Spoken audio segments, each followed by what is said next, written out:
We are live from LA. I'm Jenny Taft here with Skip Bayless and Shannon Sharpe. Good morning. How we doing? Good morning. We got to hurry and start the show before another Cowboy gets hurt or suspended or catches COVID. Just go, hurry. You got even coaches going on. Leon Lett got hurt. He's having surgery on his knee. Who knew? Okay. So we want to start the show just to make sure we can talk all about the Cowboys. Skip, I hate to break it to you. The bad news keeps coming for the Cowboys and their fans as their star defensive end, DeMarcus Lawrence, broke his foot in practice yesterday. Dallas takes on the Chargers in LA this weekend and will likely be without their second best defensive end, Randy Gregory. Not to mention already confirmed absences to La'el Collins and Michael Gallup. So Shannon, I start with you. How much trouble are the Cowboys in? They're in trouble. It's a big loss because you could possibly be without your two pass rushers. And we saw what happened last week with Tom Brady. He threw a party. And so the thing is now, and I can make the case that even though he hasn't played up, Skip, the last 2 years like he did the previous 2 years, he's still DeMarcus Lawrence. You still have to account for him. Even though he wasn't getting the quarterback on the ground as he was, as much as he once was, he still is a guy that can generate pressure. He can get the ball out. We saw the fumble that he called that really flipped the game because it looked like Tampa was about to take off. And all of a sudden, he punches the ball out. Dak gets the ball, they go in and score. Now, no Randy Gregory, no D-Law. Skip, how the secondary? Yeah, I love Diggs. Diggs, I think Diggs has the potential to be an all-pro, to be a Pro Bowl corner. But do you really, with no pressure? And we saw that offensive line did a tremendous job against the Washington football team's D-line, and we believe their D-line is one of the 2 or 3 best in all of football. And they couldn't generate anything. And now you're going to be down with your 2 best pass rushers, and somehow you expect to generate pressure. And you lose La'el Collins. Obviously, you're going to try to slide the protection and try to help out Joey Bosa, Skip. But this is a big loss. But I ain't feeling sorry for him, just like nobody's feeling sorry for the Baltimore Ravens because they lose not their first, not their second, their third, 3 of the top running backs, and their starting corner, and they've just lost their starting guard. So they got 5 guys on IR within the span of 2 weeks. That's just football. And COVID, Skip, we know COVID. It's going to be ongoing. It's going to be an evolving situation. But at least you know that Randy Gregory could possibly play. But if not, worst case scenario, he'll be back next week for your division rival, the Philadelphia Eagles. But this is a huge loss because DeMarcus Lawrence is a guy that could consistently get pressure. He could get the ball out. And even if he didn't get the sack, he could force the guy into Randy Gregory's arm. So now with D-Law out, Randy Gregory possibly being out, who's going to force one way or another those guys? Skip, at some point in time, and I know it's cliche, next man up. But you only got so many men that you can say next man up. You might have one of those guys, maybe 2, that if somebody goes down, he can step in. But, okay, you say next man up. Okay, is that going to be Steele? Next man up, who's replacing D-Law? Next man up, who's replacing Randy Gregory? You only have one of those guys, 1, maybe 2 on a given team on a given weekend. Look, I don't know if you got 3, 4, 5 of those guys that you can just say next man up and everything's going to be okay.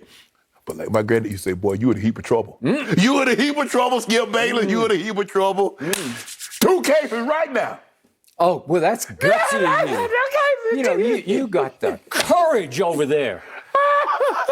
You've got that Henny courage going on. I do, Skip. You don't want nothing? You know what? I'm going to think about that. But I'm going to need some points. I'm going to see what your guts are, what your level of belief in all of the baloney you've been spewing over there really is. The Cowboys are now, it's just climbing rapidly toward 4 points. It's up to, I believe it's 4 the last time I checked. It opened at 2.5. It'll probably close at 5 because everybody's going to say Cowboys are in deep, dark trouble. Yeah. Okay, I'll be the first to admit it has now come to the point where in the afternoon I don't even want to look at my phone anymore because I'm afraid, I'm going to see another one's gone. And it is tearing my guts out in the God's honest truth to go from what I saw on opening night, which now seems like ages ago, and it was just last Thursday night. Right. It was just a week ago tonight. Right.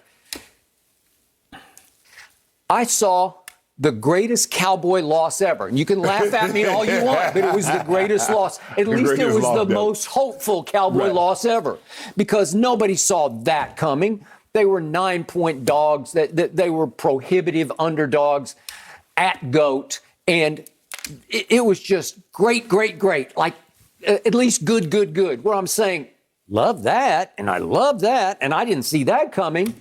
Dak arguably played the greatest game of his Cowboy career. Okay. They lost, but he played great.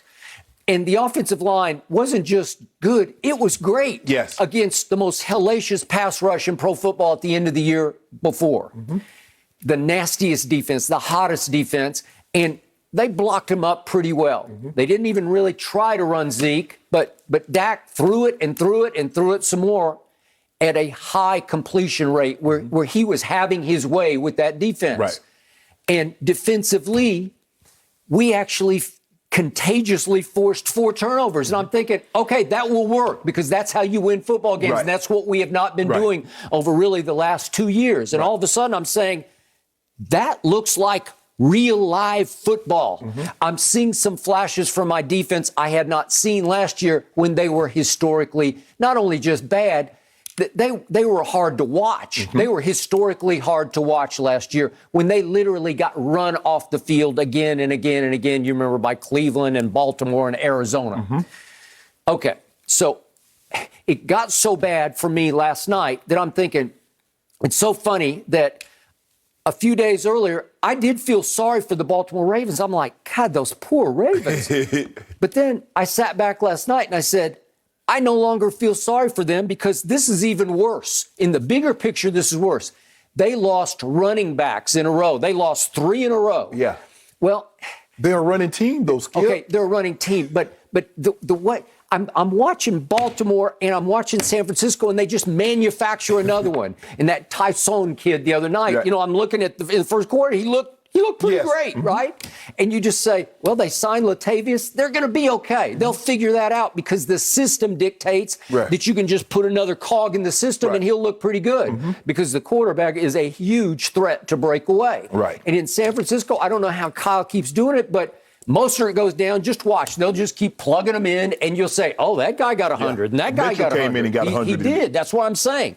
Okay, so it's a position that has been devalued to some degree. Yeah. What did we do? We paid Ezekiel Elliott the most money of any running back in pro football.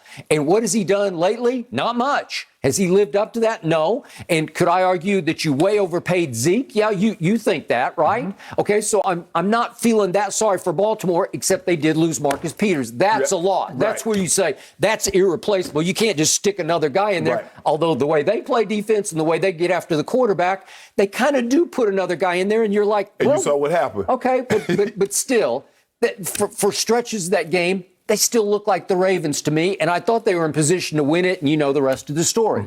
Okay, so what's happened to my team is you lose both pass rushers, and wait a second, you lose your right tackle, and then you lose 1/3 of your tremendous trio of receivers.